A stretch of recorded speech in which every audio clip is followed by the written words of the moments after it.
یہ زیادہ تر ایشو اس لیے ہو رہا ہے کہ یہ ہمارے جو ڈرامہ بنانے والی کمپنی ہے نا، یہ بڑے بڑے لینڈ لارڈ قسم کے لوگ جن کے نام مسلمانوں کے ہیں لیکن وہ سیکولر، کچھ ایتھیسٹ، دہریہ ہو چکے ہوئے ہیں.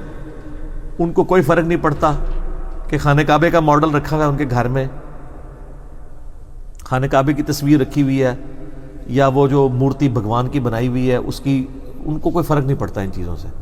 ان سے یہ مکان لیتے ہیں کرائے پہ اور وہاں پہ اپنی شوٹنگز کرتے ہیں.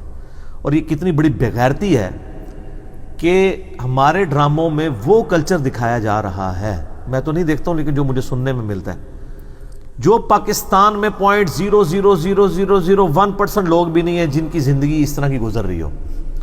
ایک وہ ڈرامے تھے جب ہم لوگ چھوٹے چھوٹے تھے، مورل لیسنز ملتے تھے. اندھیرا اجالا ایک ڈرامہ لگتا تھا، ہر ڈرامے سے منچلے کا سودا تو پھر ماسٹر پیس تھا. ہر ڈرامے سے کوئی نہ کوئی مورل لیسن ملتا تھا. وارث ڈرامہ تھا، عام لوگوں کی لائف دکھائی جاتی تھی. لیکن یہ جو آپ ڈرامے دکھا رہے ہیں تو ڈرامے ہی لگایا ہوا ہے قوم کے ساتھ. ٹوٹلی ڈرامے کو انہوں نے بےغیرتی، اور اس میں بھی پتہ نہیں کس ایکسٹریم تک اب جا چکے ہیں. وہ بےغیرتیاں جو ہمارے معاشرے میں تصور بھی نہیں کی جاتی تھی وہ ڈراموں میں اب دکھانی شروع کر دی ہیں. میں ان کا ذکر کرنا بھی جو ہے نا وہ غلاظت سمجھتا ہوں.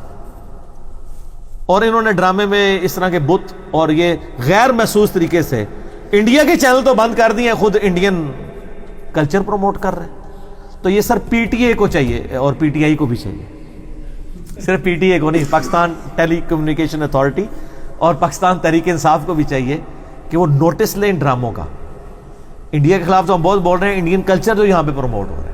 اس قسم کے بت رکھنا ڈیکوریشن پیس کے طور پہ، جو بت واقعی اسی شیپ میں بنے ہوئے ہوں جن کی پوجا کی جاتی ہے، حرام ہے.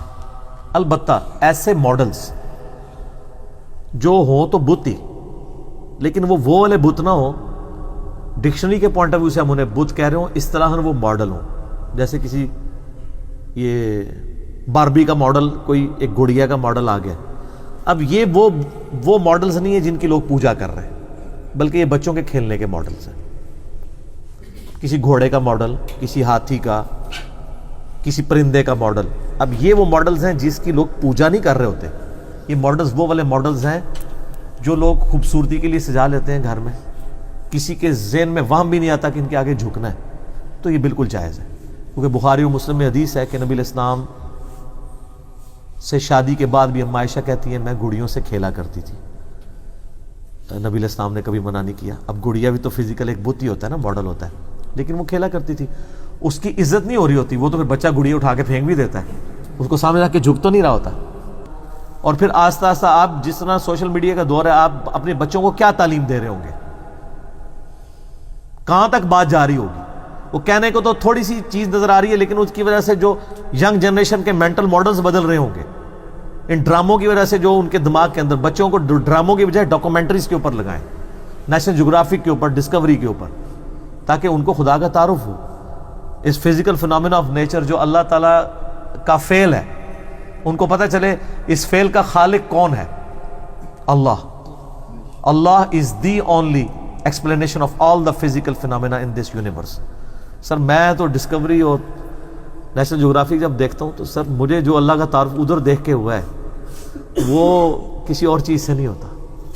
قرآن میں بار بار اسی چیز کی طرف 1000 سے زیادہ آیات ہیں جن میں فزیکل فنامنا کے بارے میں کہا گیا. دیکھو ہم کس طریقے سے پھلوں کے پکنے پہ غور کرو، سورۃ الانعام میں آتا ہے. ایک ہی پانی سے سیراب کیا جاتا ہے، ان کے فروٹوں کے ذائقے کیسے ہیں. پھر اللہ تعالیٰ نے کس قسم کی مخلوقات پیدا کی ہیں. تم نے افلا ینظرون الی الابل کیف خلقت، تم نے نہیں دیکھا ہم نے اونٹ کو کیسا بنایا. سر اس جملے میں قیامت چھپی ہے. اونٹ کیا بنا دیا اللہ نے، کیا بنا دیا اونٹ.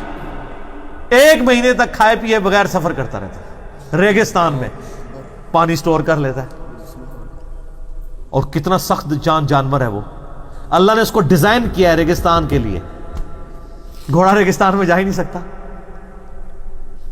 تو یہ ایک مخلوق اللہ کی. گوروں نے تحقیق کی. اب اس تحقیق کو منطقی انجام تک پہنچایا جائے کہ کروکوڈائلز پہ تو آپ نے 40 سال ریسرچ کی. یہ بتائیں یہ کروکوڈائل میں یہ کوالٹیز ڈالی کس نے ہے؟ ان کوالٹیز کا تو کروکوڈائل کو خود نہیں پتا کہ میرے اندر یہ کوالٹیز ہیں.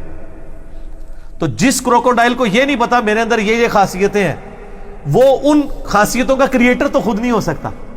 اور اگر آپ کو یہ بات سمجھ نہیں آ رہی تو اپنے بارے میں آپ سوچ لیں, کیا آپ کے گردے جو 25 دفعہ ڈیلیسس کر رہے ہیں, کبھی زندگی میں آپ نے یہ خود چلائے تھے, کوئی ان کی کوئی سوئچ آن کیا تھا؟ آپ کا دل روزانہ 1,00,000 دفعہ دھڑک رہا ہے اور 10,000 لیٹر خون پمپ کر رہا ہے, کبھی آپ نے یہ ہوتے ہوئے دیکھا ہے؟ اگر آپ کو سائنٹسٹ نہ بتائیں تو آپ کو یقین بھی نہ ہے کہ یہ خون سارا ہو رہا ہے. آنکھوں کو تو پھر بھی آپ شیشے میں چمکتا ہوا دیکھتے ہیں, جو اندر اتنی مشکل ٹریفک رواں ہے. تو آپ نے اگر اپنی ٹریفک, جو سب سے ذہین مخلوق ہے اس روئے ارض پہ, اس کو اپنی اندر کی ٹریفک کا نہیں پتا, تو جو ہے ہی جانور ہے ان بیچاروں کو کیا پتا ہمارے اندر کیا ٹریفک چل رہی ہے اور کیا کیا کوالٹیز دی ہوئی ہیں.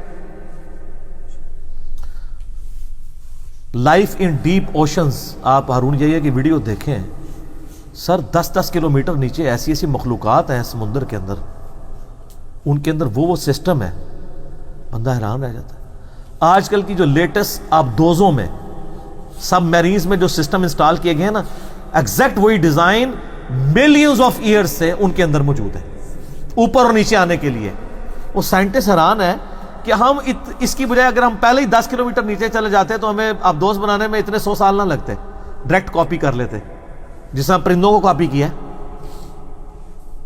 پہلے تو آپ کو پتا ہے نا یہ جہاز کیوں نہیں بنتا تھا, یہ سمجھتے تھے کہ ہم پرندے بھی چونکہ یوں کرتے ہیں تو ہم ایسا کوئی جہاز بنائیں جو پر ایسے سے کرے تو اڑے گا.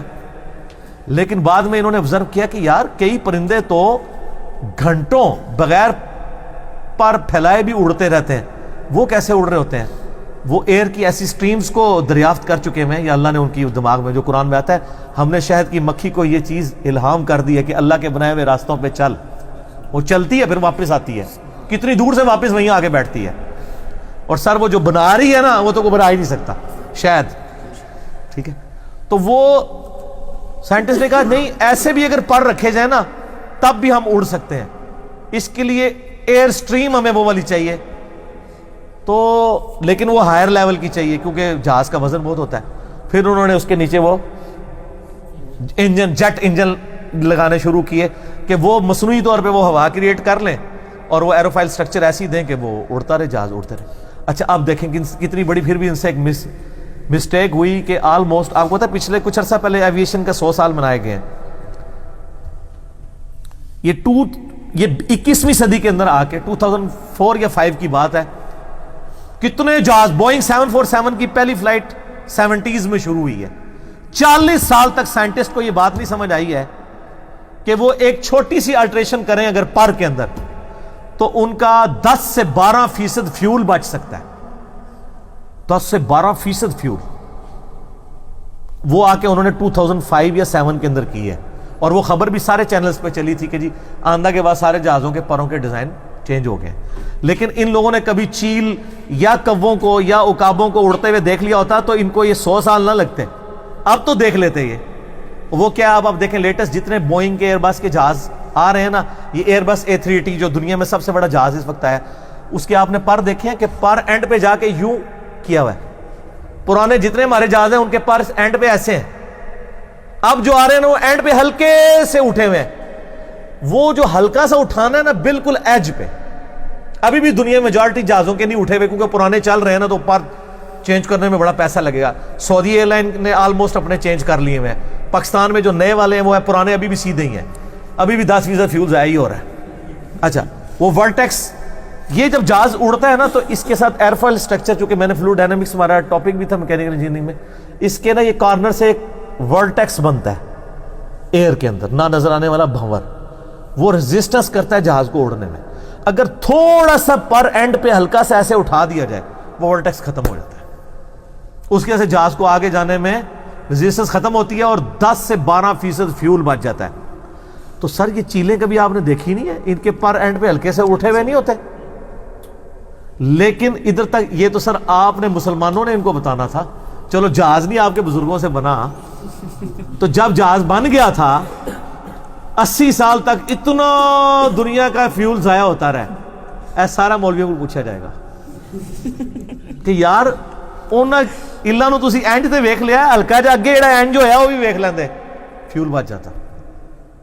یہ اللہ کے جہاز ہیں جی، کیا اڑائے ہیں یہ جو بوئنگ 747 ہے جسے جمبو جیٹ کہتے ہیں، یہ 8000 کلومیٹر تک بغیر ریفیولنگ کے اڑ سکتا ہے، لیکن اس کے بعد پھر اسے فیولنگ کی ضرورت پڑ جاتی ہے کیونکہ وہ ٹینکر اتنے بڑے نہیں ہیں کہ وہ سٹور کر سکیں۔